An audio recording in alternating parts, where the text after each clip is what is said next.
자, 오늘은 이제 벌써 이제 11단원이고요. 오늘은 10번째 시대, 옥중시대와 또 11번째 마감시대 이렇게 조금 더 살펴보려고 하거든요. 그래서 오늘 조금 긴 내용입니다. 집중해서 한번 살펴보고자 하고요. 옥중시대는 보통 바울의 세계선교 4차, 5차 전도여행이 있어요. 그래서 4차, 5차 보통 이때를 로마의 감옥에 갇혔다가 또 잠시 풀렸다가 요 시대로 봅니다. 그 시간을 잠시 볼 거고요. 오늘 잠시만 지난주를 잠깐만 살펴볼게요. 지난번에는 1차, 2차, 3차까지 다 봤거든요. 1, 2, 3차. 2차, 3차를 잠깐만 본다면 세계선교에서 마게도냐로 건너와서 도우라 이렇게 하면서 이제 유럽으로 들어가면서 길이 열렸죠. 거기서 가자마자 빌립보 감옥이었어요. 빌립보 감옥에 들어가고 루디아를 만나고 귀신 쫓아내고 감옥행이었지만 결국에 하나님의 큰 그림 안에서 빌립보의 교회가 세워졌고, 그리고 그 다음 이동했던 곳은 베레아 성도들을 만났던 곳. 말씀이 정말 그러한가 분별하고 통찰력 가지고 있던 성도들. 그리고 고린도라는 곳에서는 역사적인 브리스길라와 아굴라를 만났던 바울에게 있어서 그 만남이 있었던 곳이고요. 그리고 3차 전도여행은 이제 그 1, 2, 3차, 1, 2차 때 봤던 곳 다시 한번 돌아보는 거예요. 갈라디아 지역, 그리고 소아시아 지역, 마게도냐, 그리고 아가야, 지금 이제 그리스 지역이죠. 그쪽을 쭉 돌아보면서 다시 한번 교회를 견고하게 세웠던 3차 전도여행이었고, 그리고 이때가 핵심적인 거는 에베소 지역. 에베소는 소아시아의 핵심 그 도시였죠. 에베소에서 부흥이 일어났었고, 그러나 이제 에베소의 아데미 여신 숭배 사상이 다시 한번 회복됐고요. 그리고 그 다음 이동했던 곳은 유두고라는 청년을 다시 살리고 밀레도라는 항구에서 마지막 에베소 장로들과의 최후 이별하고 예루살렘 들어갑니다. 예루살렘 들어감과 동시에 소동이 일어나고 체포되는 것까지, 그까지가 지난주 살펴봤던 거예요. 자, 오늘은 이제 옥중시대인데요. 옥중이란 말이 벌써 와닿죠. 그래서 로마 감옥에 갇히는 시간, 그때로 볼 수 있고, 그래서 보통 이때를 4차 세계선교, 5차 세계선교다 이렇게 보도록 합니다. 자, 이때는요, 바울이 그렇게도 원했던 그 로마행을 이제는 죄수의 신분으로 갑니다. 이제 그 시간이고요. 그래서 로마에 가면서 받게 되는 재판의 과정들, 그리고 증언하는 것. 그래서 22장부터는 바울의 증언이 주쪽을 좀 이뤄요. 재판 과정들을.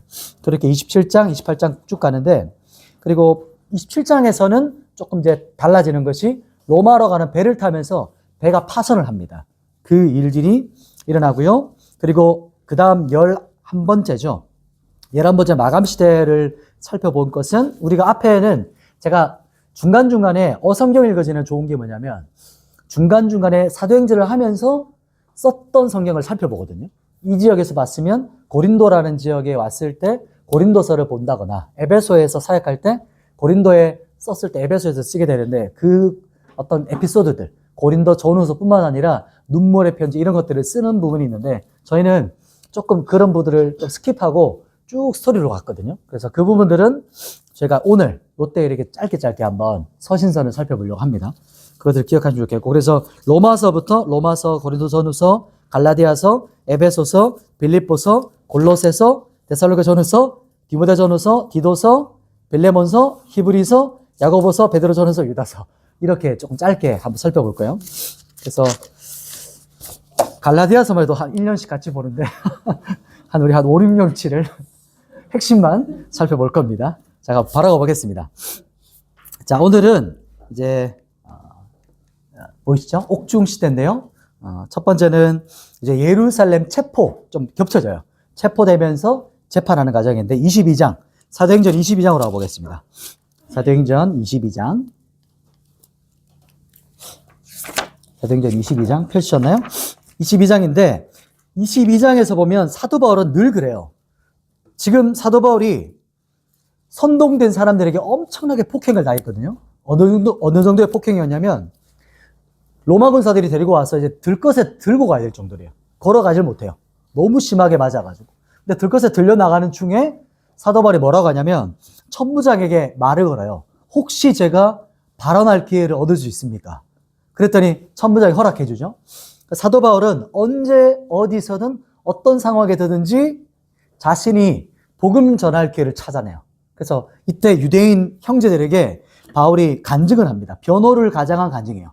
간증을 할 때 막 더 소득이 심해지는 거죠. 그래서 천부장이 와서 이제는 어떤 일인가 족치려고 채찍질을 하려고 할 때 사도 바울이 내가 로마 시민입니다. 이때 이걸 사용하죠. 그래서 이제 채찍질 맞지 않습니다. 왜냐하면 로마 시민은 채찍질을 맞지 않을 권한이 있고 특권이 있고 또 제목 없이 묶이지 않을 또 재판을 공식적으로 받을 그 권한이 있어요. 특권이 있는 게 로마 시민이거든요. 그래서 22장에서는 그런 이야기가 스토리가 진행되었고 23장으로 넘어가면요. 그렇기 때문에 로마 시민이기 때문에 공식적인 공회가 열리는 거예요. 재판이. 공적인 재판이 열립니다. 그리고 형제들과 동족에게 버림당한 것 같은 그 바울의 마음이 이제 막 밀려오는 거죠. 그런데 그때 그날 밤에 하나님께서 바울에게 찾아오세요. 그 부분이 23장 11절인데 같이 한번 23장 11절 같이 한번 읽어보도록 하겠습니다. 시작. 그날 밤에 주께서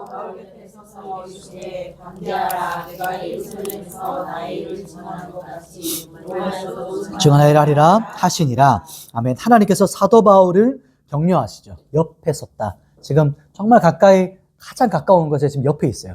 모두에게 내가 버림받은 것 같은 칠흑같이 어두운 감옥에 거기에 하나님 찾아오셔서 격려하시고 너 안전하게 로마 갈 거야. 담대해. 두려워하지 마. 내가 너와 함께 있을 거야. 이렇게 격려해 주시죠. 이때 아마 사도 바울이 엄청난 위로를 받았던 것 같아요. 힘을 얻거든요. 그래서 그 다음 이야기를 보면 우리가 충분히 알 수 있죠. 이제 사도 바울은 그 다음 행보가 자유의 몸으로 그토록 가고 싶었던 로마가 이제는 죄수의 신분으로 가는데 아이러니한 게 죄수인데 자유의 몸보다 훨씬 더 안전한 상태로 가요. 막 호위병들이 쫙 둘러쳐요. 짐승 타고 가죠. 그 부분을 우리가 좀 볼 수 있는 그 부분이 23장 부분이고요. 그리고 벨릭스가요, 이제 사도 바울에게 변호할 이제 가장한 간증을 듣죠. 복음을 듣습니다.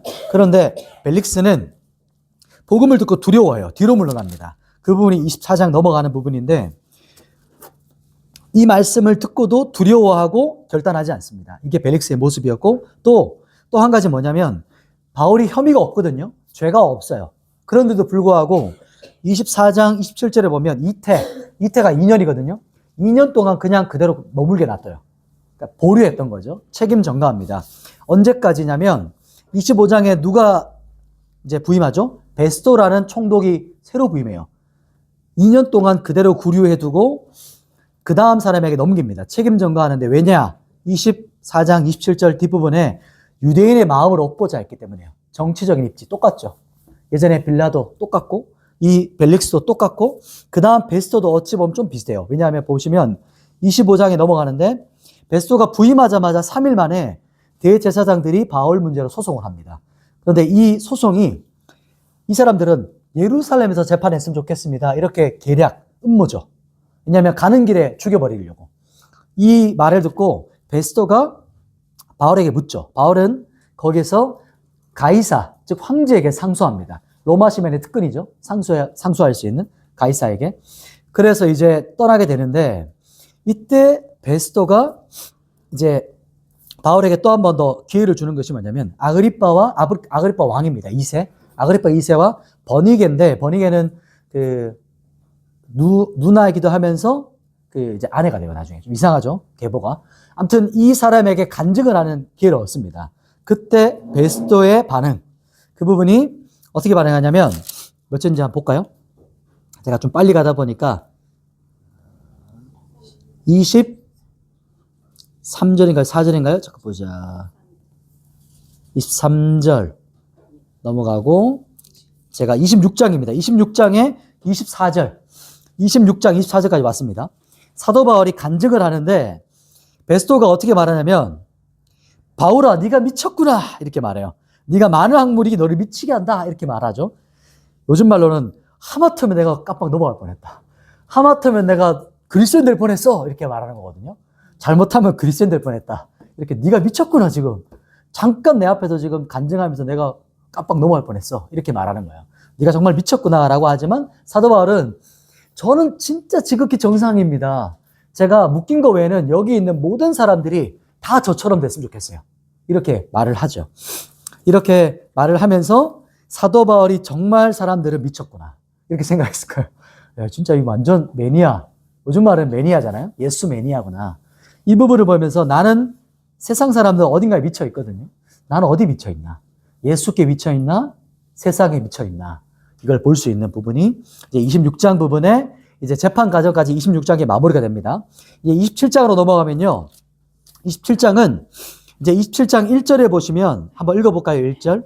27장 1절 시작. 우리가 배를 타고 이탈리아로 가지고 확정됨에 바울과 다른 죄수 몇 사람을 아그스토대의 백부장 율리오란 사람에게 맡기니.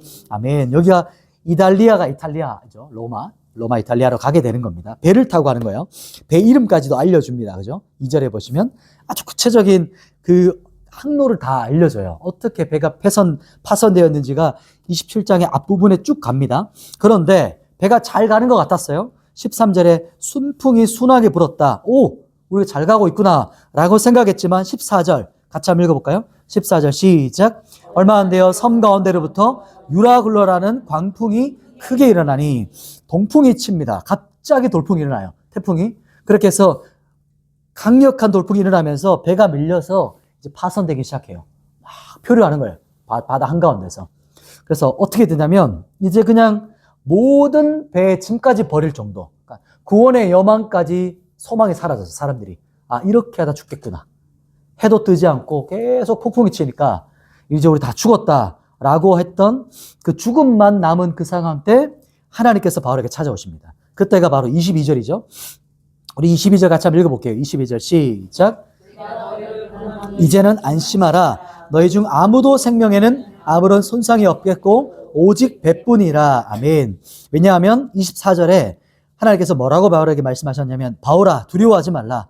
내가 가이사 앞에 서야겠고 또 하나님께서 너와 함께 항해하는 자를 다 내게 주셨다 하였으니.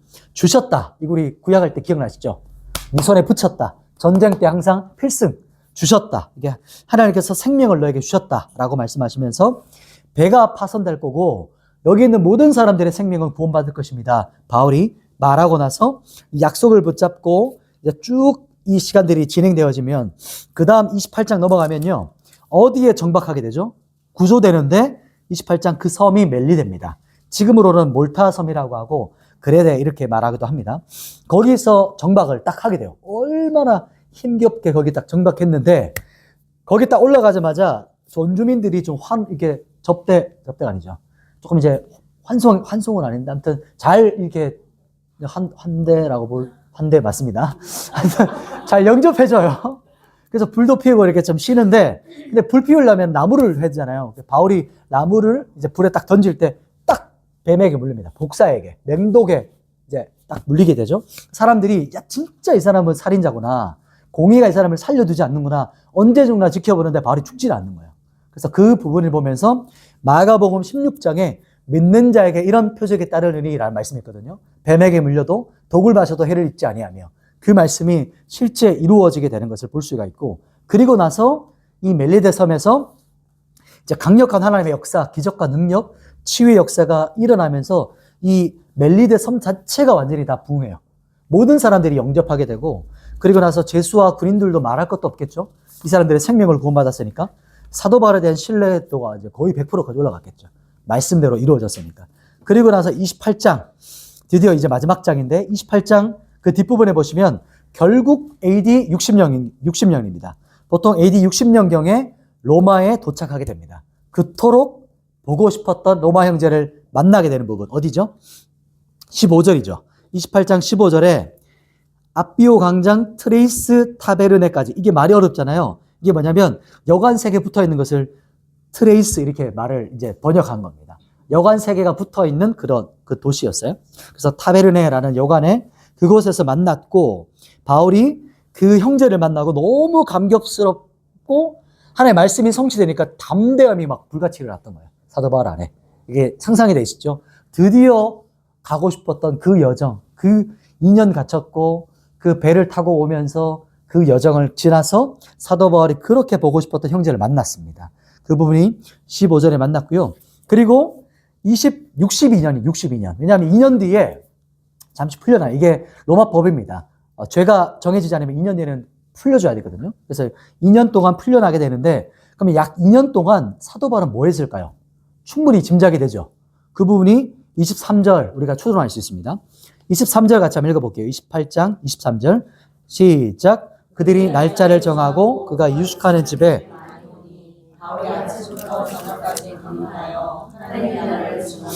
모세 율법과 선지자의 말을 가지고 예수에 대하여 권하더라. 아멘. 사도 바울은 이제 가택연금으로 조금은 자유로운 그곳에서 아침부터 저녁까지 뭐 하죠? 강론해요. 어떤 것을 강론하냐면 하나님의 말씀. 이 하나님의 나라인데요. 하나님의 나라는 모세의 토라, 여기 보시면 모세 율법 토라거든요. 구약의 모든 말씀 토라부터 시작해서 선지자의 모든 예언서, 이 모든 것들이 누구에게서 성취되었죠? 예수 그리스도. 예수 그리스도 안에서 모든 것이 성취됐고 이루어진 것을 풀어준 거예요. 이게 바로 하나님의 나라 강론입니다. 그래서 구약의 모든 말씀이 예수 그리스도 안에서 어떻게 성취되었고 이루어졌는 것을 아침부터 저녁까지 계속 강론해 2년 동안. 정말 대단하죠? 그리고 그 무궁무진한 거예요. 구약을 풀어낼 때. 이것도 예수 그리스도, 이것도 예수 그리스도, 이것이 신약에 이루어졌고 이런 것들을 계속해서 강론했던 것입니다. 자, 그리고 이제 드디어 사도행전의 끝부분으로 왔어요. 이제 마지막의 부분을 좀 보시면서 끼워 넣으시고 사도행전 1장으로 보시죠. 사도행전 제일 앞부분 1장 3절 한번 볼까요? 사도행전 1장 3절. 사도행전의 가장 앞부분으로 가보시면 사도행전 1장 3절 같이 읽어보겠습니다. 시작. 그가 고난받으신 후에 또한 그들에게 확실한 많은 증거로 친히 살아계심을 나타내사 40일 동안 그들에게 보이시며 하나님 나라의 일을 말씀하시니라. 아멘. 예수님께서 승천하시기 전에 무엇을 한 가지 말씀하셨죠? 하나님의 나라. 사도행전은 하나님의 나라로 시작했고 하나님의 나라로 어떻게 돼요? 끝맺습니다. 보시겠어요? 31절. 사도행전 28장 31절 마지막 절 같이 한번 읽겠습니다. 시작. 하나님의 나라를 전파하며 주 예수 그리스도에 관한 모든 것을 담대하게 거침없이 가르치더라. 아멘. 하나님의 나라. 사도행전은 하나님의 나라로 시작해서 하나님의 나라로 끝을 맺습니다. 이게 뭐냐면 모든 사도들의 행적, 성령의 역사, 복음의 선포, 교회 확장과 부흥, 세계 열방의 복음이 확장되고 심겨지는 모든 것은 다 뭐란 거예요? 하나님의 나라다. 이게 다 하나님의 역사다. 하나님의 나라의 역사고, 그리고 성경의 가장 중요한 큰 주제, 핵심 메시지가 하나님의 나라, 천국입니다. 그리고 이제 28장 30절에 이제 2년 동안 구금되었죠. 이제 끝을 근데 말해주지 않아요. 그 다음 이제 바울이 어떻게 되는지가 안 나오거든요. 우리는 이제 이 부분을 교회 사랑, 일반 역사 혹은 전승 통해서 우리가 알 수 있습니다. 바울이 어떻게 됐는가. 이제 그 이유를 추론하게 되는데 역사적으로 중요한 사건이 AD 64년경에 있었어요. AD 64년경. 제가 한번 신약을 쭉 이렇게 시간 한번 쭉 갈 텐데 64년에 어떤 일이 있었냐면 로마의 대화재가 있었습니다. 로마 대화재. 요거는 잘 아시죠? AD 64년에 로마 대화재 사건이라는데 요때 있었던 로마 황제가 이제 미친 황제로 유명한 네로 황제입니다.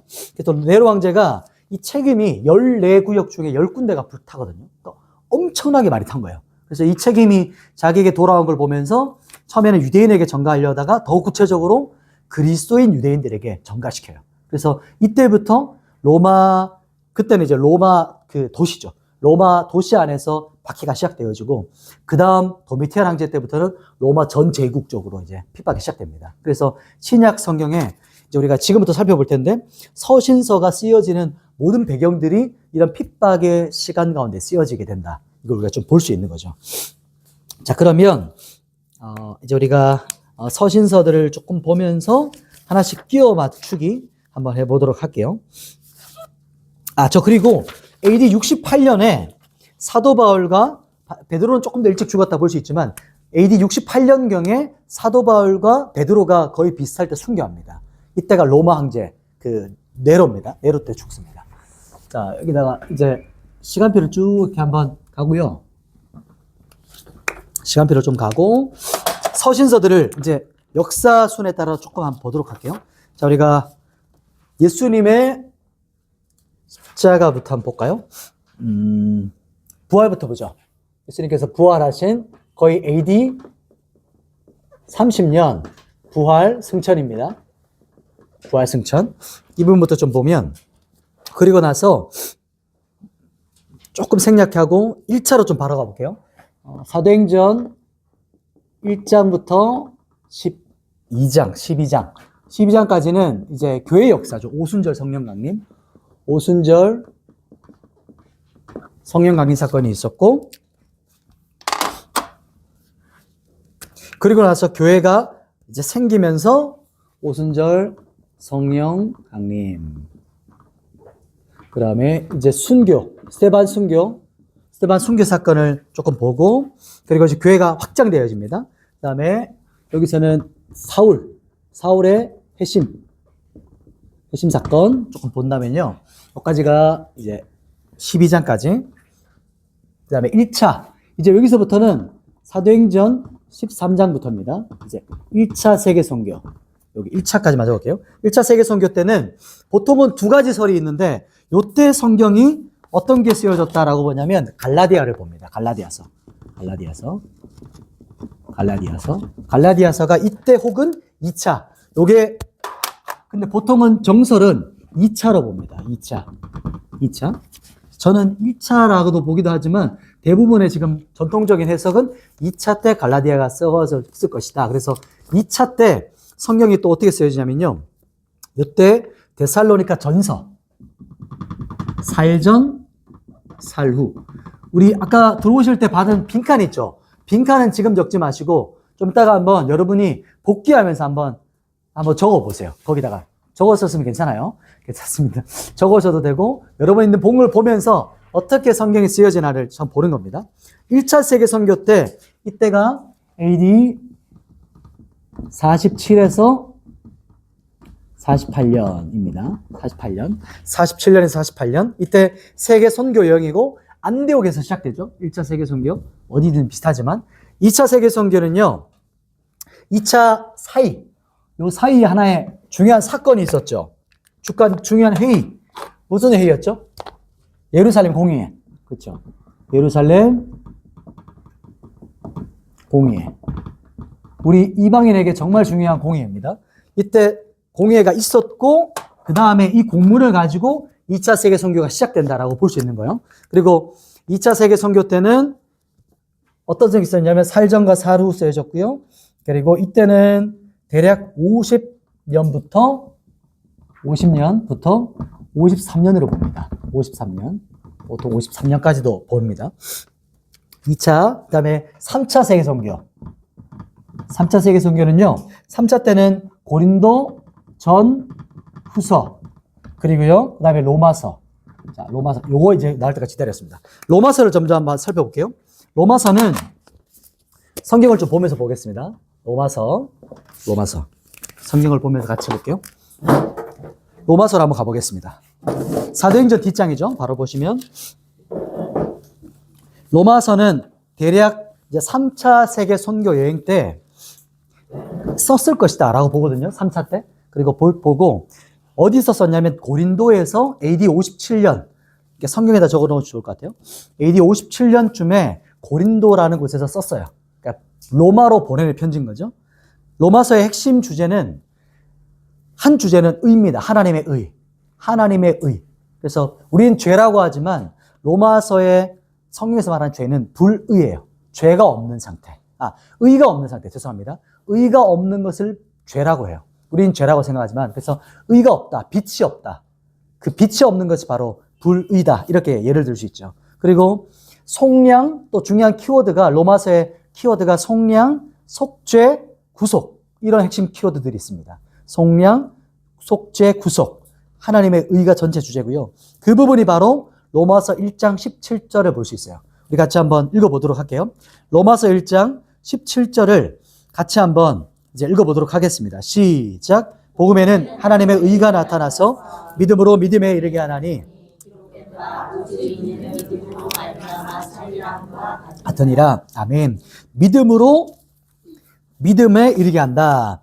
여기서 이제 종교개혁의 핵심 키워드가 여기 나옵니다.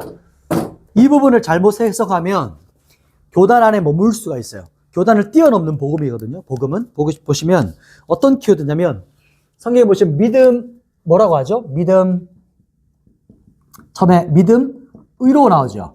그 다음에 뭐죠? 믿음으로 믿음에 이르게 하죠. 믿음에 이르게. 우리는 이렇게 번역했지만 이게 같은 조사입니다. 여기가 믿음은 피스티스인데 그 헬라어는 주격 뭐 이런 게 있어요. 격이 있고 시제가 있고 뭐 남성 복수 이런 게 있거든요. 남성 여성 이렇게 복잡한데 그걸 생각하지 안 하셔도 되고 믿음으로는 이게 소유격입니다. 어떤 격이라고요? 소유격. 그냥 소유라고 생각하시면 돼요. 가지는 것. 그러면 믿음을 가지는 것이 시작이에요. 그러면 믿음에 이르게는 뭐냐면 목적격입니다. 목적격은 쉽게 말하면 목적지를 말해요. 목적. 그러면 믿음을 어떻게 하는 걸까요? 소유하는 것이 뭘까요? 시작입니다. 그리고 시작해서 믿음을 어떻게 할까요? 믿음이라는 목적지까지 가는 거. 그게 끝입니다. 이게 신앙생활 전체거든요. 그런데 우린 장로교잖아요. 장로교는 보통 어디에 포커스를 많이 두냐면 여기 앞부분을 많이 포커스를 둬요. 믿음을 가지는 거. 칭의. 믿음을 소유하는 것에 많이 강조점을 두고 감리교는 믿음으로 사는 것에 강조점을 둬요. 살아내는 거, 삶으로. 그런데 신앙생활과 구원은요. 이 모두를 다 합친 겁니다. 구원과 복음은.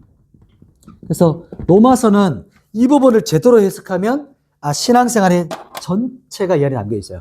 믿음을 가지는 게 시작이에요. 근데 그게 끝이 아니라 믿음을 가지는 게 시작이고 믿음이라는 목적지까지 가야 끝을 내는 게 구원이고 복음이다.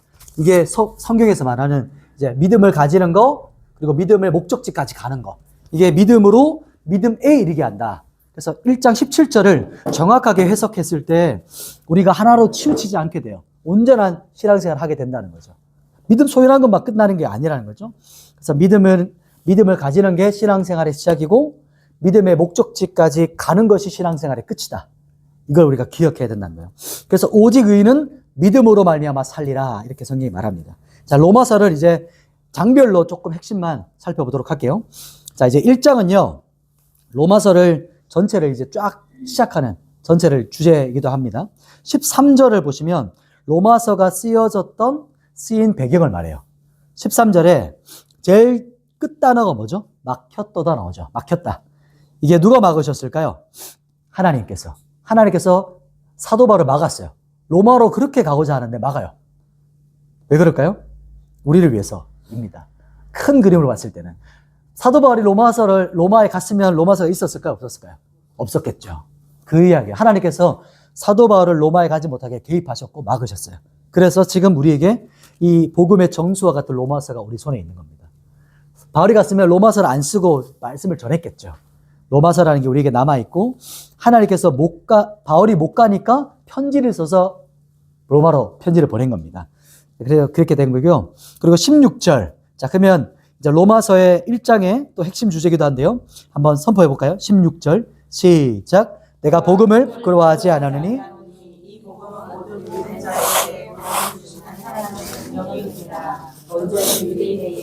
그리고 헬라인에게로다. 1장은 이방인 너희 죄인이야. 이게 핵심 주제입니다. 너 죄인이야 이방인. 2장은 유대인 너희도 죄인이야. 1장 이방, 2장 유대인. 그러면 3장은 뭘까요? 너희 다 죄인이야. 이렇게 정지하는 거야.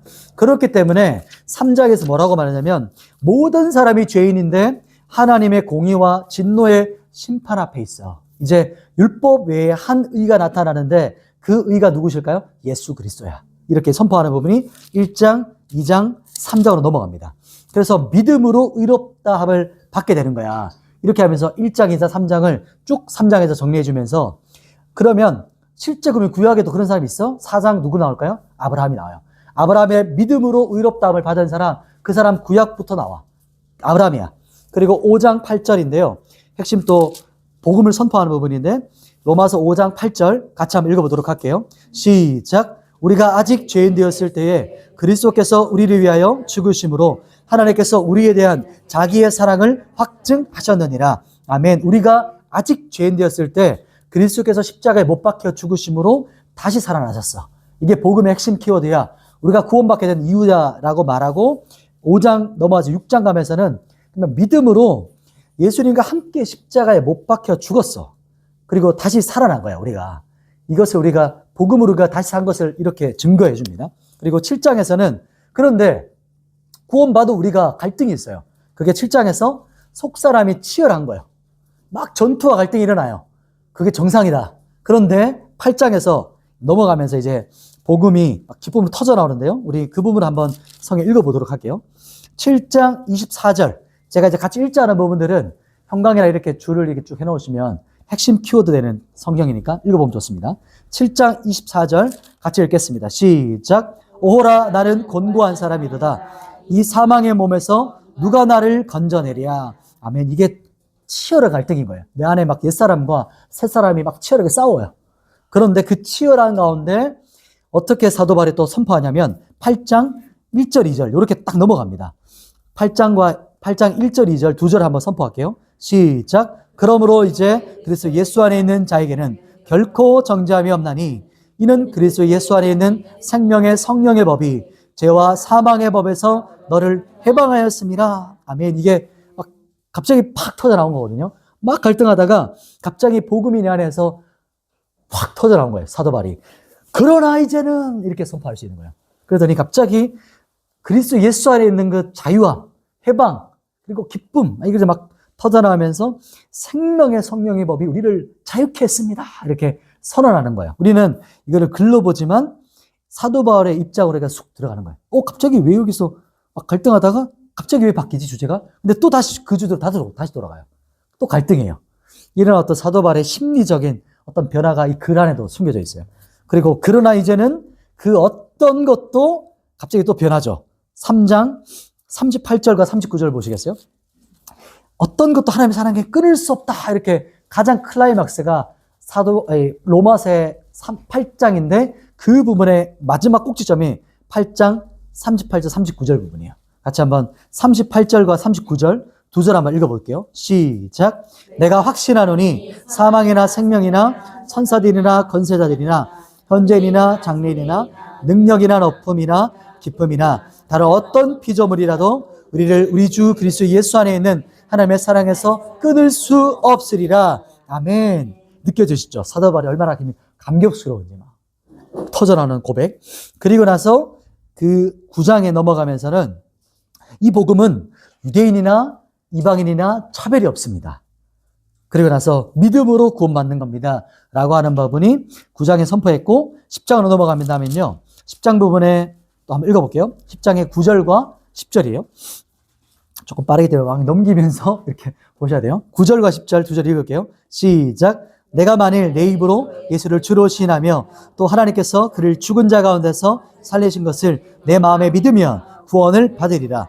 사람이 마음으로 믿어 의에 이르고 입으로 시인하여 구원에 이르느니라. 아멘. 이 부분 10절은요. 진짜 예수를 주로 시인하는 것이 이 시대의 상황과 배경을 기억해야 돼요. 우리는 그냥 말로 따라하는 거. 자, 입으로 따라하세요. 구원받았습니다. 이런 게 아니고 그 당시 입으로 시인한다는 것이 뭐냐면 마음으로 믿었다. 입으로 시인한다는 것은 지금 입으로 예수가 가이사다, 황제다라고 선포하면 목배임 당하는 거예요. 죽음을 내놓는 걸 말하는 거예요. 그러니까 지금과 완전 다르죠. 그냥 앵무새처럼 기계적으로 따라하는 것이 아니라 너 진짜 생명 걸 수 있어? 네 고백하는 것에 그 의미가 9절과 10절 부분에 우리 1차적 해석으로 볼 수 있는 거죠. 그 부분을 말하는 것이고요. 그리고 나서 예수를 시인하는 그 믿음, 구원에 이르는 믿음이 입으로 시인하는 것이다 라고 성경에서 말하고 11장에서는 유대인의 회복을 말해요. 유대인의 회복. 지금 이스라엘이죠. 이스라엘의 회복이 구원의 완성의 꼭지점이다. 이렇게 말하는 부분. 동적의 구원을 사도 바울이 얼마나 갈망했는지를 11장에 볼 수 있고요. 그리고 12장 넘어가면서 읽어볼게요. 12장 1절입니다. 같이 한번 선포합니다. 시작. 그러므로 형제들아 내가 하나님의 모든 자비하심으로 너희를 권하노니 너희 몸을 하나님이 기뻐하시는 거룩한 산 제물로 드리라. 이는 너희가 드릴 영적 예배니라. 아멘. 12장은 영적 예배로 산 제물을 드리라 이겁니다. 12장은요. 그리고 13장 넘어가면 건의는 이때 건의 이제 정부 로마 핍박 가운데 어떻게 해야 되냐 이거에 대한 고민이 있었겠죠. 그런데 사도 바울은 건의는 하나님께서 세우신 것이다. 질서다. 이렇게 합니다. 13장에. 14장의 핵심은 사나 죽으나 주를 위하여. 사나 죽으나 주를 위하여. 이게 14장 8절에 나오죠. 핵심 키워드. 15장 넘어가면요. 15장은 하나님의 복음의 제사장입니다. 이게 이제 모든 그리스도인 자신도 그렇고 우리에게도 복음의 제사장. 16장은 이제 마지막 15장이 원래는 끝이고 16장은요. 마지막 에필로그처럼 사도 바울에게 그 함께했던 동역자들에 대한 인사입니다. 동역자들, 함께했던 하나님의 동역자라고 볼 수 있죠. 그리고 16장 19절과 20절 말씀을 같이 한번 읽어볼게요. 16절, 20절 두 절인데요. 같이 한번 선포합니다. 시작. 너희의 순종함이 모든 사람에게 들리는지라. 그러므로 내가 너희로 말미암아 기뻐하노니 너희가 선한 데 지혜롭고 악한 데 미련하기를 원하노라. 평강의 하나님께서 속히 사단을 너희 발 아래에서 상하게 하시리라. 우리 주 예수의 은혜가 너에게 있을지어다. 아멘. 이렇게 해서 마지막 엔딩을 합니다. 평강의 왕 하나님께서 속히 오시리라. 마라나타 이렇게 선포하는 거죠. 그래서 마라나타 아멘 이렇게 하면서 로마서가 끝을 맺었습니다. 자, 그 다음 이제 장인데요. 그 다음 이제 서신서는 로마서 다음은 고린도 전후서예요. 고린도 전후서는 로마서의 한 문장으로 이제 핵심 키워드를 적는다면 이거 한번 적어볼게요. 적어드릴게요. 복음에는 그럼 우리가 적었던 그 부분입니다. 복음에는 하나님의 의가 나타나서 우리 17절 그대로예요. 복음에는 하나님의 의가 나타나서 믿음 이 부분이 키워드죠. 믿음 의로 믿음에 이르게 한다. 로마서를 좀 한 줄로 정리한다면 대략 이렇다고 볼 수 있는 거예요.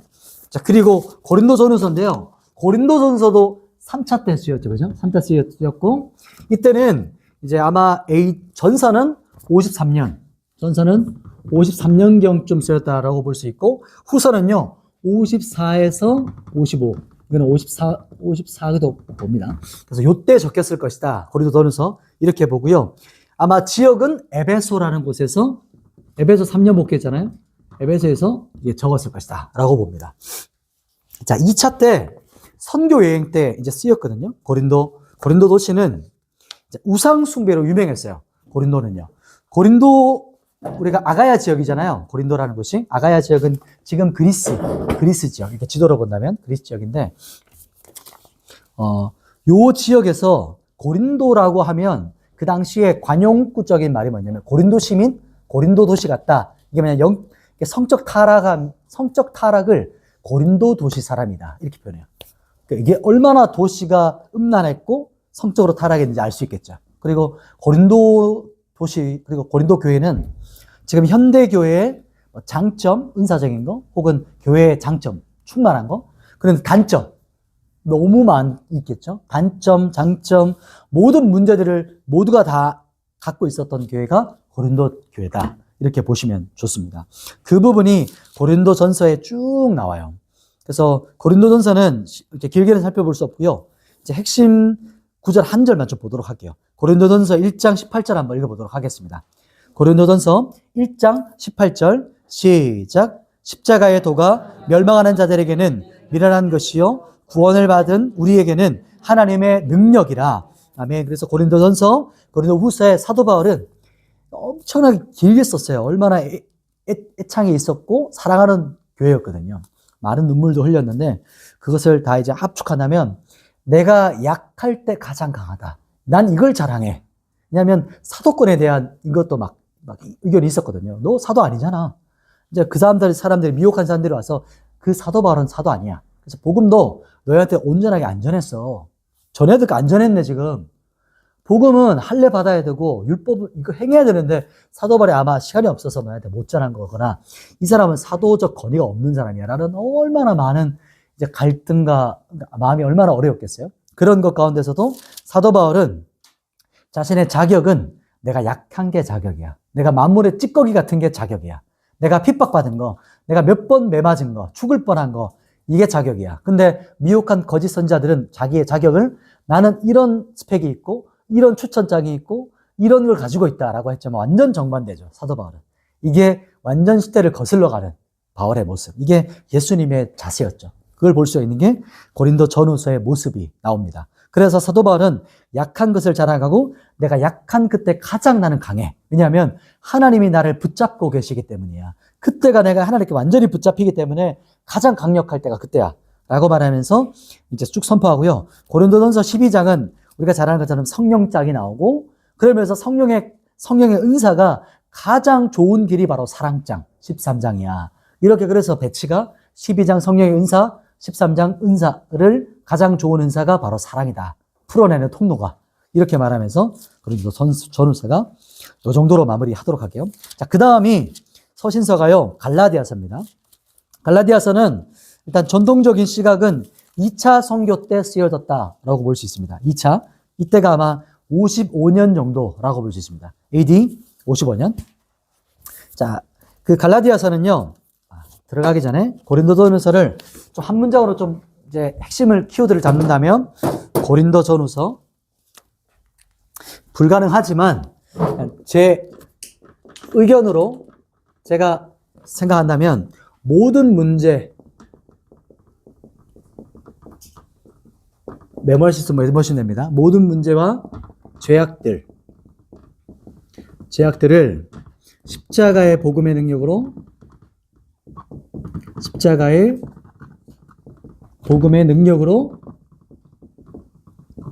이기라. 이게 고린도전후서를 한 문장으로 조금 표현한다면 이렇게 좀 표현할 수 있을 것 같아요. 그 다음 서신서가 이제 갈라디아서입니다. 갈라디아서인데 갈라디아서는 AD 2차, 1차거나 2차예요. 그리고 보통 이제 2차라고 보면 55년경에 쓰였다라고 봅니다. 54, 55 이때쯤. 그리고 이때는 갈라디아서가 할례 때문에 많은 관점을 갖고 있었어요. 저는 이제 1차, 이제 2차 요 사이라고 보는 거죠. 왜냐하면 가장 가까이 공의회. 왜냐하면 예루살렘 공의회가 있었거든요.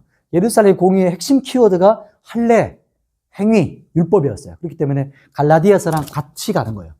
이 부분이. 갈라디아서는 오직 믿음으로 의롭다. 오직 믿음으로 의롭게 된다라는 키워드를 가지고 있습니다. 갈라디아서를 조금 먼저 들어가기 전에 핵심 말을 말한다면 할례가 아닌 뭐죠? 오직 믿음으로 얻는 구원이고 복음입니다. 받는이라는 말도 될 수 있겠죠? 받는 똑같습니다. 그래서 이때가 갈라디아서의 이게 핵심 키워드고요. 갈라디아서는 가장 핵심 구절 한 절만 볼게요.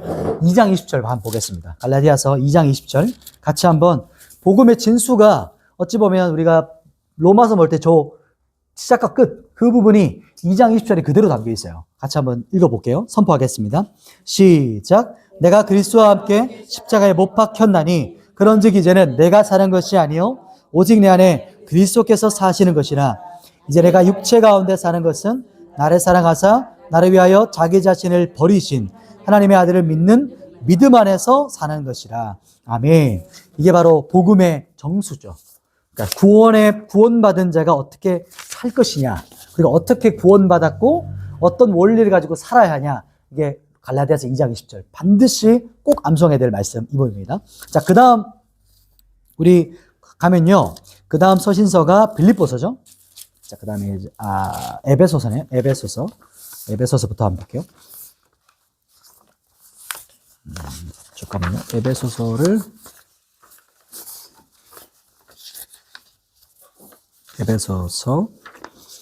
에베소서는요. 여기네. 에베소서는 이제 2장 8절 한번 보도록 할게요. 2장 8절. 에베소서에도 구원에 대한 핵심 키워드가 나옵니다. 2장 8절부터 한번 읽고 다시 설명드리겠습니다. 2장 8절 시작. 너희는 그 은혜에 의하여 믿음으로 말미암아 구원을 받았으니 이것은 너희에게서 난 것이 아니요 하나님의 선물이라. 아멘. 에베소서의 특징은 이제 옥중서신이 있습니다. 옥중서신 아시죠? 오늘 우리가 나갔던 거예요. 옥중서신은 말 그대로 감옥에서 쓰여진 성경입니다. 자, 이제 여기 4차, 5차로 넘어가는 거죠. 4차, 5차 넘어갈 때 옥중서신 우리가 외우는 거 방법 한번 기억나시나요? 앱골빌빌 기억나시나요? 기억 안 나시나요? 네, 지금 기억하시면 됩니다. 그래서 옥중서신은 이제 오차 이렇게 보기도 하는데 앱골 뭐라고요? 빌빌 그죠? 앱골빌빌 이게 빌빌은 저는 외울 때 빌몬보다는 빌빌이 더 막 와닿더라고요. 빌립보서 이제 빌레몬서 이렇게 외우는 거거든요. 에베소서 골로새서 빌립보서 빌레몬서 이렇게 앱골빌빌 이게 갇혀 있었던 옥중에서 썼던 성경이구나 이렇게 기억하시면 돼요. 자 그리고 여기서 4차를 먼저 볼게요. 4차 선교 때 쓰였던 성경이 이제 뒤에 나오겠지만 디모데 전서 후서는 이제 마지막이니까 후서는 뒤입니다. 후서는 5차 이후에요. 그 다음에 디모데 전서 디도서 그리고 배전후 후도 이때 5차랑 거의 가깝긴 합니다. 배전후 그 다음에 유다서까지 이렇게 4차고요. 5차도 바라볼게요. 5차는 5차를 어떻게 보느냐에 따라 좀 관점이 다른데 그냥 같이 보시면 돼요. 헷갈리지 않게. 그냥 감옥이다. 여기도 감옥이에요. 여기도 감옥인데 왜냐하면 2년 동안 갇혔다가 풀려났다 이런 시간이 있었어요. 그래서 5차를 어떤 사람들은 서버나 스페인까지 갔다 왔다. 이렇게 한번 쭉 돌아봤다라고 보기 때문에 그것을 많이 인정해요. 그렇기 때문에 감옥이기도 하지만 풀려난 시간이다. 그래서 접목한다 생각하시면 됩니다. 4차, 5차는. 그래서 4차, 5차는 1, 2, 3차처럼 정확하게 구분하는 어떤 지점들이 많지 않기 때문에 이렇게 기억하시면 되겠고요. 그래서 5차 때가 이때 디모데 후서죠. 마지막 유언적 메시지를 남겼던 이제 이때가 디모데 후서라고 볼 수가 있습니다. 자, 그러면 그 역사적 배경이 있는데 네로 황제가 54년부터 이제 54년부터 여기다 펴놨을까요? 빨간색으로. 네로 황제가 54년부터 황제가 등극합니다. 그렇기 때문에 서신서의 배경이 거의 비슷한 거예요. 54년이죠. 요때쯤이겠죠. 요때쯤부터 이제 네로예요.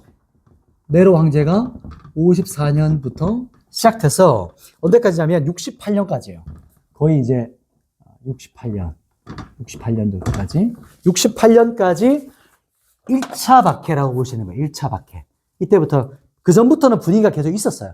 그러니까 수면 아래에 있었지만 대놓고 박해한 것이 네로 황제다. 이렇게 기억하시면 돼요. 68년까지. 그래서 이때 디모데 후서, 이때 사도 바울과 베드로가 죽기 거의 그때까지 네로 황제가 로마를 다스렸다. 이것을 기억하시면 되겠고요. 이제 에베소서로 잠깐 또 돌아가세요. 에베소서는 바울이 로마에 구금돼서 쓰인 성경이다. 이게 정통입니다. 그런데 또 한 가지 해석은 예전에 그 CGN TV에서 그 영상 만든 거 보니까 너무 잘 만들었다고요.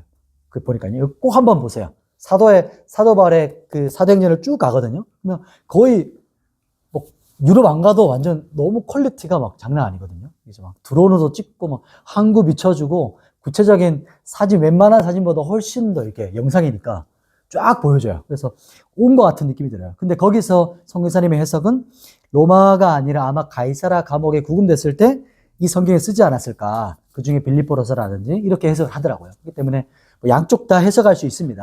핵심은 감옥에 갇혔을 때 썼다라는 걸 볼 수 있고 그 내용이 중요한 겁니다. 그래서 에베소서 보시면 에베소서는 바울이 가장 오랫동안 목회했던 곳이 에베소잖아요. 그래서 정말 사랑한 교회가 에베소입니다. 에베소 교회에 애착을 가지고 썼고요. 그래서 에베소서의 또 핵심 키워드는 예수 그리스도 안에서라는 단어가 나와요. 이게 엄청나게 반복돼요. In Christ. 예수 그리스도 안에서. 그래서 전석도 목사님은 In Christ라는 걸 가지고도 책을 썼어요. 엄청나죠? In Christ, On Christ, At Christ 막 이렇게 해서 그 전치사를 가지고도 쭉 풀어놔요. 성경을. 엄청나죠? 그래서 에베소서는 예수 안에서. 이게 핵심 키워드인데 왜냐하면 예수 그리스도 안에서 무슨 일이 있었는가 이 부분을 말하는 겁니다. 그게 2장 1절에 자녀되었다. 예수 그리스도 안에서 자녀됨 2장 1절 그리고 1장 7절에 속량 죄사함 받았다. 예수 안에서 1장 7절 그 다음에 2장 8절에 보면 읽었죠? 우리가 구원받았다. 예수 안에서 그리고 생명 예정하심 1장 5절 이게 생명과 예정하심을 선포해요. 1장 5절에. 그리고 성령의 인치심을 받았다. 예수 안에서. 1장 13절, 4장 30절. 그리고 아들 되었다. 이렇게 많은 핵심 키워드들이 예수 안에서 일어난 우리가 받은 역사입니다. 자, 에베소는요, 도시를 조금 설명하면, 에베소는 우리가 이제 지도 많이 보면서 이제 지도가 연상되시죠?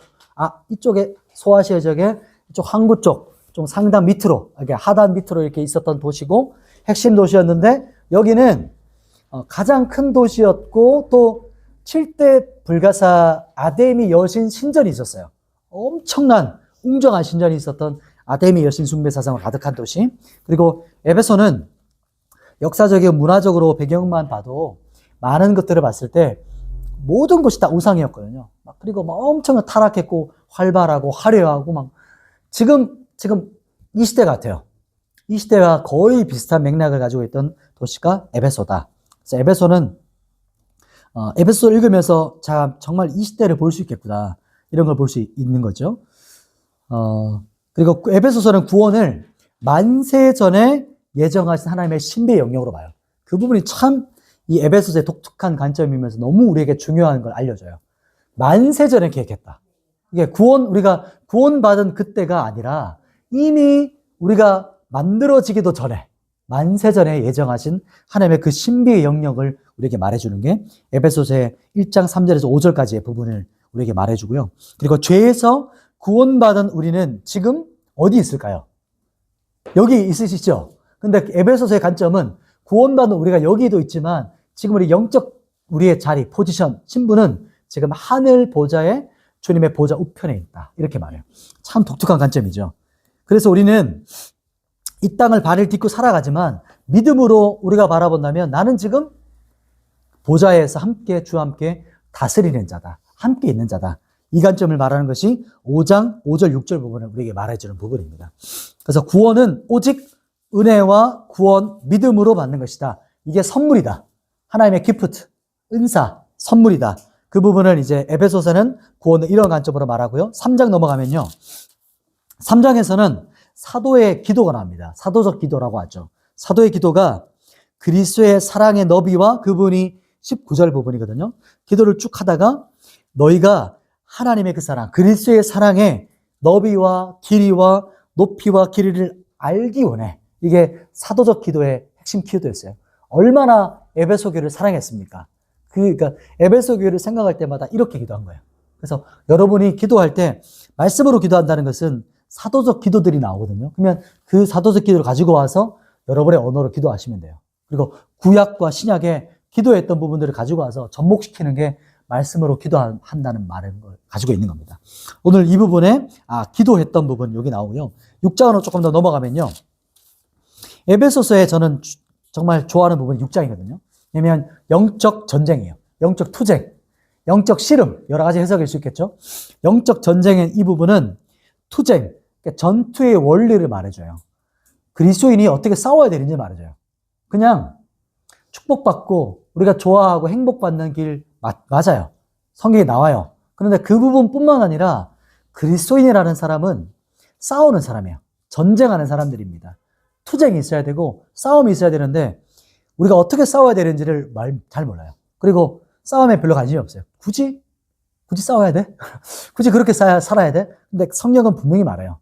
싸움이 있다. 전쟁이다. 그러면 그 원리가 6장에서 우리에게 알려줍니다. 영적 투쟁의 원리는 우리가 전신갑주를 입는 것인데 전신갑주는 한 포인트를 말해요.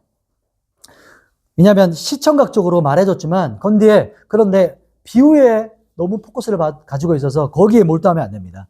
로마 군사의 어떤 그 복장을 말해주지만 근데 그 모든 것들이 포인트가 예수 그리스도입니다. 말씀이신 예수 그리스도, 진리어리티 예수 그리스도, 의의 호심경된 예수 그리스도, 평안의 복음의 신 대신 예수 그리스도, 믿음의 방패 대신 예수 그리스도, 구원의 투구가 되신 예수 그리스도, 성령의 검이 되신 예수 그리스도, 말씀과 예수 그리스도가 포커스고 포인트예요. 그래서 예수 그리스도로 무장하는 것, 말씀으로 무장하는 것을 우리에게 말하는 것이 6장 부분에 마지막 선포하고 승리하고 이겨라. 이렇게 말하면서 에베소서를 마치게 됩니다. 그래서 에베소서는요, 키워드를 조금 정리한다면 한 문장으로 정리해 본다면요. 에베소서는 하나님의 선물인 은혜의 복음입니다. 에베소서는 은혜의 복음을 강조하거든요. 은혜의 복음과 주님의 몸된 교회. 주님의 몸된 교회. 에베소서는 교회론이거든요. 교회론. 그리고 우리가 6장에서 봤지만 영적 투쟁이죠. 영적 전쟁에서 승리하는 것을 말해준다. 이걸 에베소서라가 볼 수가 있습니다. 자, 그리고요. 그 다음 성경 넘어가면 빌립보서입니다. 빌립보서. 자, 우리 한번 20분 안에 한번 쭉 가볼게요. 혹시 뒷부분은 안 되면 다음 주로 조금 넘기도록 하겠습니다. 빌립보서는요, 이제, 빌립보란 지역 자체가 퇴역한 군인들이 많이 살았어요. 왜냐하면 이 사람들은 이제 특권을 받게 되는데, 퇴역해요. 끝까지 전쟁이 끝나고 나서 마지막 무사히 전역까지 하면 이 사람들에게 로마 시민권이라는 특권을 주어집니다. 그래서 빌립보서에는 하늘 시민권을 강조하죠. 왜냐하면 그 당시 사람들은, 이 빌립보인 사람들은 자기의 특권, 내가 로마 시민이야. 그런데 로마 시민보다 훨씬 더 우리에게 주어진 특권은 하늘 시민권자야. 이걸 강조하는 게 빌립보서고요. 그리고 빌립보서는 옥중서신이잖아요. 그래서 바울이 옥중에 있을 때 기뻐하라. 내가 기뻐하는 것처럼 너희도 기뻐해. 내가 환난과 이 모든 거, 그리스도가 전파되는 거, 그리스도가 존귀하게 되는 것이 나에게 가장 큰 기쁨이야. 어떤 상황과 환경이 아니라 우리 안에 계신 예수 그리스도가 존귀하게 되는 게 가장 우리의 기쁨이야. 이렇게 말하는 것이 빌립보서 부분입니다. 그래서 하늘 시민권을 가진 자들아 기뻐하라. 이렇게 말하는 겁니다. 자, 빌립보서는 한 문장으로 정리한다면 하늘의 시민권 가진 자들아 기뻐하라. 핵심 키워드는 기뻐하라죠. 기쁨의 서신서 기뻐하라. 이게 바로 빌립보서의 부분이고요. 그다음 골로새서로 한번 가보겠습니다. 골로새서는요, 바울이 에베소에서 사역했던 당시에 썼어요. 에베소, 그러니까 소아시아 지역에 있는 교회입니다. 골로새서는 지금 에베소에서 조금 오른쪽으로 조금 더 가시면 여러분 지도를 한번 봐드릴까요? 왜냐하면 골로새 우리가 잘 못 봤던 것 같아요. 골로새 지도를 보시면요, 한번 지도를 펼쳐보시면서 어디 있냐면 에베소에서 조금 더 오른쪽으로 와보세요. 그래서 좀 밑에 여기 히에라폴리스, 여기 노란색 이제 아시아 지역 이쪽 보면 에베소에서 오른쪽으로 쭉 오시고, 이걸 어떻게 설명할까요? 아주 노란색 티셔츠 하단 쪽에 비시디아 크게 적혔죠. 비시디아 크게 적혔고 브루기아 크게 적혔는데 그 사이 부분에 밑에 있어요. 골로새 적혔죠. 골로새. 찾으셨으면 옆 사람에게 알려주세요. 골로새. 이제 영상을 보시면 이게 가까이 나중에 영상 보시면서 확대해서 한번 보세요. 제가 손가락 가리켰는데 지금 거기서는 안 보실 테니까 여기 있습니다. 자, 혹시 PPT 보시면 PPT 거 보면 여기는 지역 없지만 요 정도 있어요. PPT 루스트라와 밀레토 사이 요쯤에 있어요. 그래서 골로새라는 지역은 왜 유명하냐면 그 당시 골로새는 그 이단으로 유명했어요. 영지주의 이단으로 유명했기 때문에 골로새는 참 이게 신비로운 책이에요. 영적이에요, 조금. 그럼에도 불구하고 실제적이에요. 그래서 직관적인 책이라고 볼 수 있습니다. 골로새는. 그래서 바울이 에베소 사역했던 AD 52년에서 54년에 쓰여졌다고 볼 수 있는데 이때 에바브라 알죠? 에바브로 디도 들어보셨죠? 에바브라가 이 교회에서 세운 걸로 볼 수 있어요. 이 교회를. 이제 골로새를. 그래서 골로새 교회에 침투한 영지주의자 이단을 미혹에서 보호하기 위해서 쓴 책이 바로 골로새서입니다. 골로새서는 우리 한번 성경 한번 읽어볼게요. 1장 18절. 골로새서의 이제 핵심 주제인데 1장 18절에 나옵니다. 같이 읽어볼게요. 시작. 그는 몸인 교회에 머리시라. 그는 근본 죽은 자들 가운데서 먼저 나신 이시니 이는 친히 만물의 으뜸이 되려 하심이로. 아멘. 교회의 머리시다. 이게 핵심 키워드입니다. 주제. 그리스도는 교회의 머리다. 교회의 머리신데, 교회의 머리시다. 1번. 그리스도가 교회의 머리시다. 그리고 2장 9절. 2장 9절에도 골로새서의 핵심 키워드가 나오는데요. 2장 9절 찾으셨나요? 같이 한번 읽어볼게요. 시작. 그 안에는 신성의 모든 충만이 육체로 거하시고. 아멘. 신성의 충만하신 예수 그리스도. 이게 두 번째 키워드입니다. 신성의 모든 충만하신 예수 그리스도. 교회의 머리 되신 예수 그리스도. 두 번째는 신성의 모든 충만하신 예수 그리스도. 하나님의 신성의 모든 충만이 육체로 거하신 분이 예수 그리스도라는 거예요. 왜냐하면 영지주의는 예수 그리스도는 육체 없었다. 육체는 그 당시 영지주의자는 영과 육을 구분시켰어요. 영은 거룩하고 육은 더러워. 그러니까 예수님은 잠시 머물렀다 간 거야. 십자가 죽기 전에 간 거야. 왜냐하면 육은 더럽기 때문에 육에 거할 수 없어. 이게 영지주의의 포커스였거든요. 그렇기 때문에 골로새 이단들도 예수님은 그냥 영적인 존재로 계셨어. 잠시 머물렀다 간 거야. 그러나 그게 아니라 신성의 모든 충만이 육체 가운데 계신 분이 예수 그리스도야. 육체가 있으셨어. 이게 핵심 키워드였어요. 그리고 교회의 머리가 예수 그리스도다. 이게 골로새서의 핵심 키워드였습니다. 그래서 세례 2장 12절도 한번 읽어볼게요. 이 부분은 이제 갈라디아서 2장 20절에 또 다른 골로새서 버전이 2장 12절이거든요. 같이 한번 읽어보겠습니다. 시작. 너희가 세례로 그리스도와 함께 장사되고 또 죽은 자들 가운데서 그를 일으키신 하나님의 역사를 믿음으로 말미암아 그 안에서 함께 일으키심을 받았느니라. 아멘. 이게 뭐냐면 세례는 곧 죽음을 말해요. 죽음. 이게 그리스도와 함께 믿음으로 십자가에 죽었고 예수 안에서 함께 일으키심을 받았다. 그래서 우리는 십자가에 죽을 때 예수와 함께 죽은 거예요. 그리고 예수와 함께 일어났다. 이걸 말하고 예수께서 부활하실 때 우리도 함께 부활 생명으로 살아났다라는 것을 여기서 말해요. 그래서 우리는 생각할 때 자꾸 대신 죽었다, 예수님이 대신 죽었다라고 하니까 나는 안 죽었다 생각해요. 대신 죽었구나. 나는 살아있다. 나는 살았다. 이게 아니고 나도 같이 죽었어요. 나는 없어졌어요.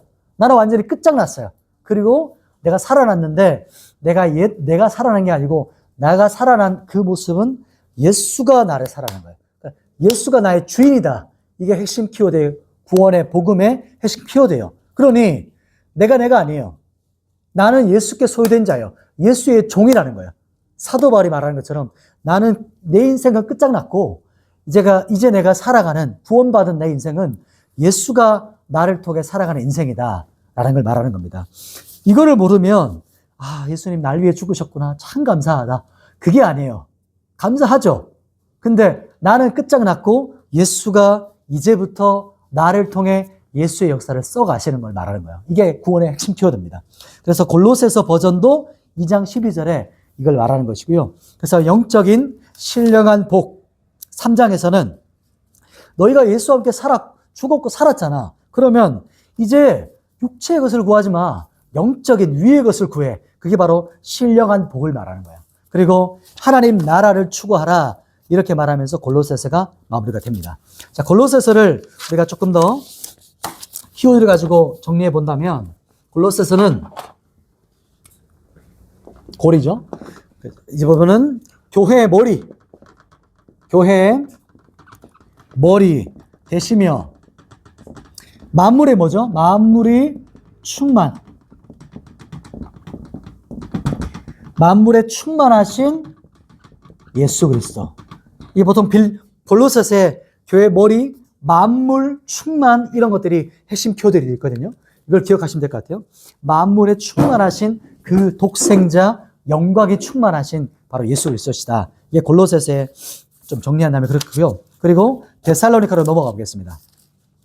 데살로니가 전후서는 비교적 일찍 쓰여졌어요. 그래서 우리가 1차, 2차 때 좀 살펴보려다가 좀 넘어갔는데 데살로니가는요 3주 만에 개척된 교회 기억나시죠? 엄청나게 하나님의 역사가 있었던 교회고 그리고 사도 바울은 그래서 믿음, 소망, 사랑 너무 너희 감격스러운 거예요. 사도 바울은 그냥 3주 말씀을 전했는데 교회가 막 일어났으니까 너무 감격스러운 교회, 신생교회. 아직은 연약한 교회지만 그럼에도 불구하고 너희가 진짜 믿음으로 소망도 있고 사랑도 있구나. 온전한 교회구나라고 칭찬했던 교회. 기적적인 교회죠. 그래서 사도 바울은 데살로니가 교회에 칭찬을 막 하고 또 주님의 다시 오심을 강조했어요. 전서에. 그러다 보니까 어떤 일이 벌어졌냐. 데살로니가 후서를 쓰게 되는 배경이 데살로니가 전서를 주님의 재림을 강조했더니 사람들이 어떻게 됐어요? 시한부 종말로 가요. 주님 다시 오실 건데 뭐 필요 있어? 다 팔아. 그리고 산으로 흰 옷 입고 산으로 세상과 단절. 아무것도 안 하는 거예요. 그래서 데살로니가 후서에 보면 일하기 싫은 자 먹지도 마. 이해되시죠? 그래서 이 말이 생긴 겁니다. 보시면 데살로니가 3장 10절에 한번 보시겠어요? 데살로니가 전서도 참 중요한 말씀이 많지만 여러분 읽어보시고 데살로니가 3장 10절에 핍박과 환난 심하지만 이게 격려하거든요. 약한 교회니까. 지금 환난과 핍박 심하잖아. 그러나 너희 힘을 다해. 곧 오실 거야. 주님 오실 거야. 이렇게 강조했더니 오히려 이게 다르게 적용한 거예요. 믿음으로 살아야 되는데 다르게 적용해서 오신다고? 그러면 세상과 살 필요 없네? 이렇게 하면서 3장 10절에 그렇게 해서 뭐라고 하냐면 보이시죠? 한번 읽어볼까요? 시작. 우리가 너희와 함께 있을 때에도 너에게 명하기를 누구든지 아멘. 이 말이 뭐죠? 일 안 하는 사람들이 많았다는 거예요. 일 안 해. 이제 벌어놓고 그냥 먹고 살면 돼. 곧 오실 거잖아. 그런데 이제 초대교회 성도들은 진짜 곧 오실 거라 믿었어요. 자기가 죽기 전에. 그 믿음을 가지고 살아셨어요. 1차, 2차, 3차 우리가 봤지만 초대교회 성도들은 다 그렇게 믿음으로 살았습니다. 그런데 곧 오실 거지만 그럼에도 불구하고 우리가 일해야 돼. 세상 가운데 살아야 돼. 세상 가운데 살아서 믿음으로 준비되어 살아가야 돼. 깨어 기도해야 돼. 시한부 종말론처럼 그냥 아무것도 하지 않고 그냥 살아가는 게 아니라 이렇게 믿음으로 살아가야 돼 라고 하는 게 데살로니가 후서 말씀이 그 부분에 포커스를 맞춘 거예요. 그래서 다시 쓴 겁니다. 성경 편지를. 자, 그리고 디모데로 넘어가겠습니다. 디모데 전서 후서인데요. 이제 여기서부터는 목회서신이에요. 목회서신이라는 말은 그전에는 교회에 썼잖아요. 지금부터는 개인에게 쓰는 거예요. 영적 아들 디모데에게 씁니다.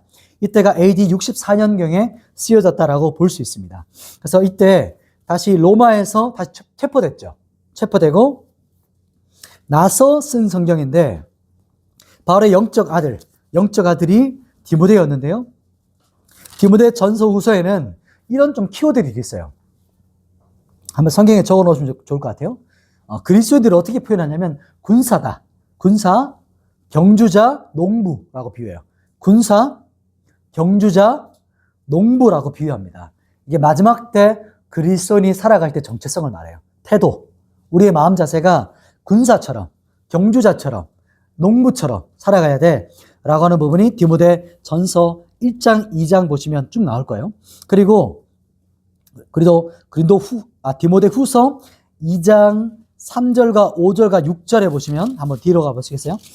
디모데 후서 2장 3절, 5절, 6절에 보시면 나오죠.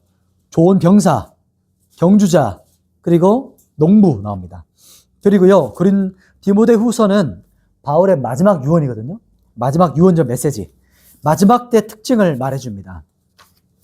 자, 그 부분을 우리 성경 디모데 후서 3장 1절에서 5절까지인데 이 부분을 같이 한번 읽어보도록 할게요. 이게 바울의 마지막 정수와 같은 메시지예요. 어찌 보면 마지막 때 살아가는 우리가 어떻게 살아가야 되는가 이것을 성경에서 말합니다. 3장 1절에서 5절 같이 한번 읽겠습니다. 시작. 너는 이것을 알라. 말세에 고통하는 때가 이르리라. 사람들이 자기를 사랑하며 돈을 사랑하며 자랑하며 교만하며 비전하며 부를 거역하며 감사하지 아니하며 거룩하지 아니하며 아니요. 원통함을 풀지 아니하며 모함하며 절제하지 못하며 사나우며 선한 것을 좋아하지 아니하며 배신하며 조급하며 자만하며 쾌락을 사랑하기를 하나님 사랑하는 것보다 더하며 경건의 모양은 있으나 경건의 능력은 부인하니 이 같은 자들에게서 내가 돌아서라. 아멘. 바울이 지금 시대를 이렇게 한번 보시면 마지막 때 특징을 말해 주거든요. 근데 사도 바울이 정말 지금 2024년도로 요즘을 와서 보고 적고 있는 것 같은 느낌이에요. 보시면 마지막 때를 살아가는 사람들의 특징 쭉 나열하는데 다 해당돼요. 지금 그대로예요. 포스트 모더니즘 그대로예요. 그리고요, 마지막 때 사람들이 5절 마지막 절만 조금 본다면요, 우리는 요 한 절만 보다 보니까 경건의 모양은 있으나 경건의 능력은 부인하는 요거 보지만, 이게 마지막 때 살아가는 사람들, 특히 그리스도인이거든요. 이게 교회를 향한 편지예요.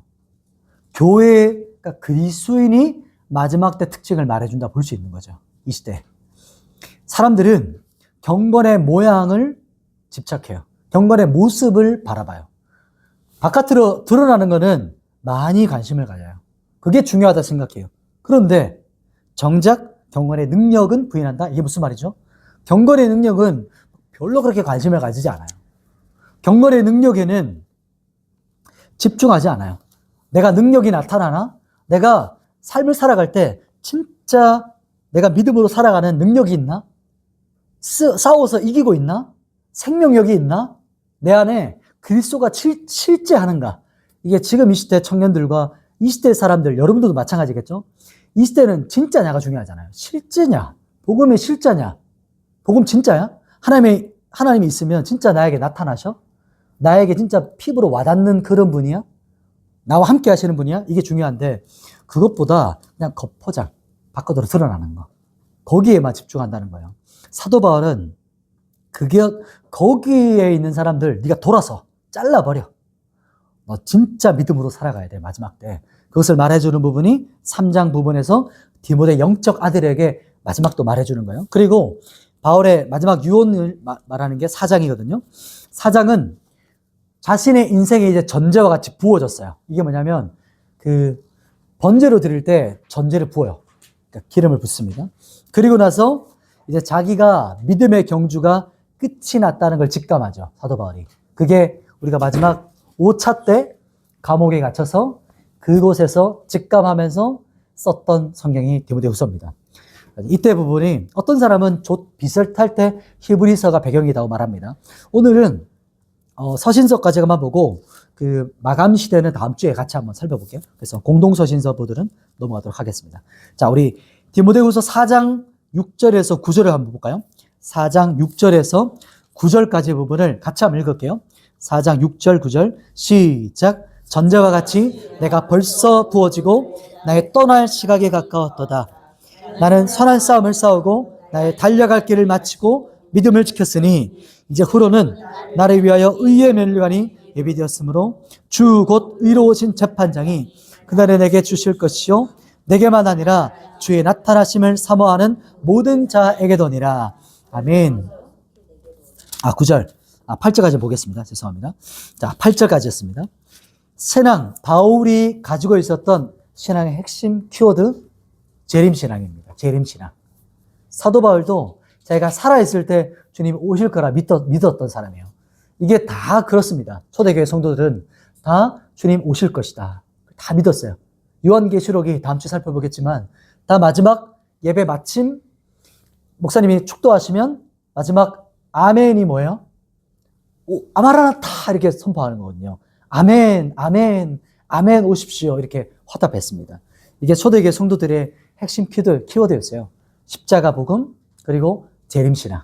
이게 우리 한국교회 선배들도 마찬가지죠. 교회 중심, 말씀 중심이면서 십자가 중심이지만 또 한 가지 마지막에 재림 중심이었어요. 재림 사상.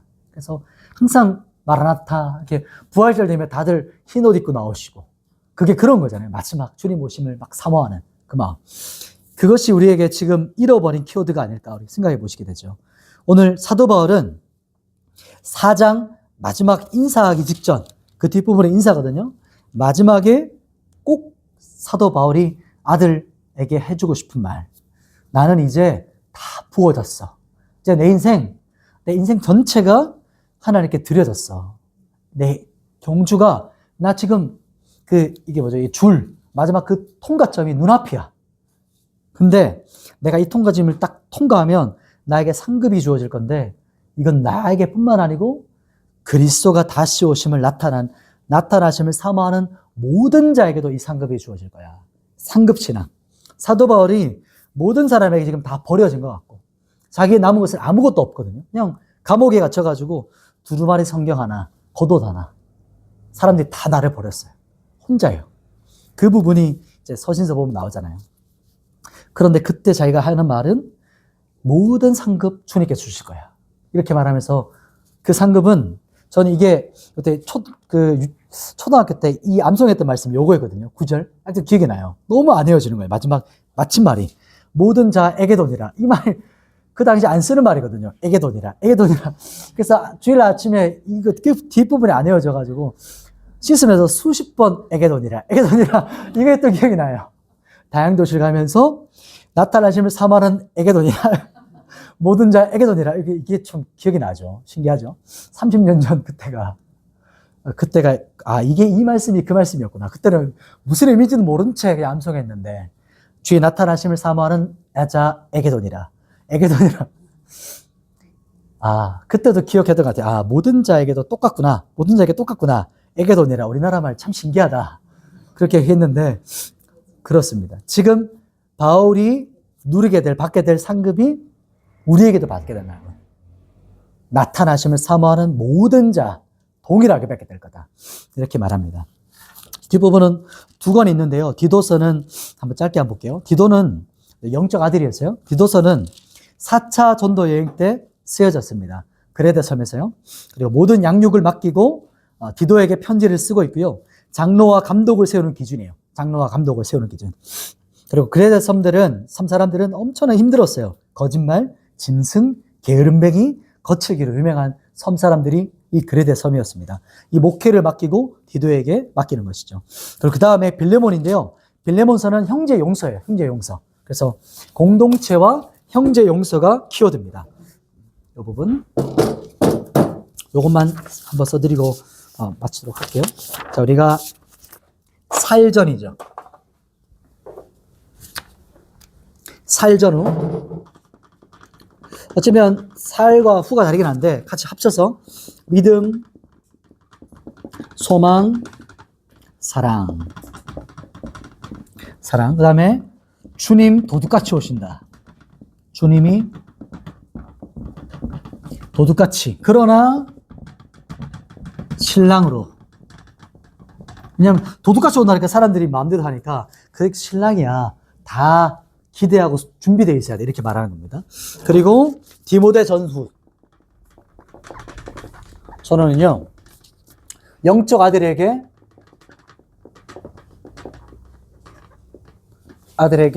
보내는 유언적 메시지입니다. 유언적 메시지. 그 다음에 나는 인생 전부가,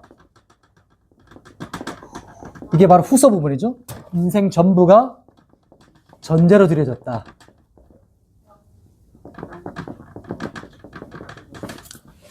영적 아들에게 보내는 유언적 메시지라는 거고요. 그리고 우리가 디도서는 짧죠. 디도서는 장로와 감독의 자세, 장로와 목회자죠. 감독의 자세, 교회 리더 말하는 겁니다. 그리고 우리가 마지막 봤던 빌레몬서는 형제 용서입니다. 도망갔죠. 주인이 돈 가지고 도망간 오네시모가 거듭난 거예요. 그러니까 바울이 나의 동역자다. 내가 사도의 권위로 말해줄 수 있지만 그러나 형제로 너에게 부탁한다. 이렇게 말하면서 빌레몬서가 마무리됩니다. 이제 히브리서 부분과 뒷부분은 다음 주 살펴보고요. 이제 전제로 이제 마지막 기름 부는 걸로 말씀을 정리하겠습니다. 이제 10번째랑 11번째를 같이 봤거든요. 옥중시대. 마감시대를 조금 같이 봤는데, 로마로 가는 길이었어요. 그러면서 갇혀있죠. 그리고 예루살렘에 체포되었고, 재판 과정이 첫 부분이었고, 하나님께서 바울을 격려하셨죠. 위로하시고, 또 새 힘을 얻어서 또 다시 이제 시작합니다. 그 재판 과정까지도. 그리고 두 번째가 로마로 가는 배가 파손되었고, 도착하죠. 안심해라. 너 생명, 모든 사람들 네 손에 줬다. 이렇게 말씀했던 부분이고, 우리가 우리가 많이 봤죠. 로마서, 이제 하나님의 의, 그리고 믿음에서 믿음에 이르게 하는 거. 고린도 전후서, 모든 문제와 제약들은 십자가 복음으로 이기는 거. 그리고 갈라디아서는 할례가 아니야. 오직 믿음으로 구원받는 거야. 에베소서, 교회론이었고요. 하나님의 선물, 은혜의 복음. 이걸 말했고 영적 전투가 있었습니다. 빌립보서는 하늘의 시민권자들 다 기뻐해라. 기뻐하라. 골로새서는 교회의 머리 되신 예수 그리스도, 만물에 충만하신 예수 그리스도. 데살로니가 전후서는 믿음, 소망, 사랑 그 교회를 축복하고 그리고 주님 도둑같이 오신다. 그러나 신랑으로 오실 거야. 깨어 준비하고 있어야 돼. 그리고 디모데 전후서는 영적 아들에게 보내는 유언적 메시지였고 인생 전부가 나는 전제로 드려졌다. 디도서 장로와 감독의 자세였고 빌레몬서가 형제 용서와 공동체까지 오늘 이렇게 봤습니다. 자, 이제 사도행전이 마지막 길을 갔고요. 그리고 이제 마지막 부분은 이 뒷부분 이야기는 다음 주에 하면서 스토리는 조금 더 하도록 할게요. 이제 이 모든 말씀들이요. 우리가 중간중간에 읽었지만 이 모든 초점과 하나님 나라이죠. 초점이. 모든 말씀이 예수 그리스도 안에 충만하게 임했는데 이 말씀이 여기 있는 우리 한 분 한 분에게도 동일하게 말씀이 살아 역사했으면 좋겠습니다. 제가 기도하고 마치겠습니다. 하나님 아버지, 오늘 말씀을 살펴봤습니다. 우리 사도행전을 살펴보고 우리에게 주셨던 이 편지들, 서신서들, 생명의 말씀, 살아있는 복음, 이 복음이 여기 있는 우리 한 분 한 분, 또 영상을 통해서 말씀을 듣는 우리 한 분 한 분에게도 동일하게 역사하셔서 우리 영혼을 살려주시옵소서. 예수님의 이름으로 기도드립니다. 아멘.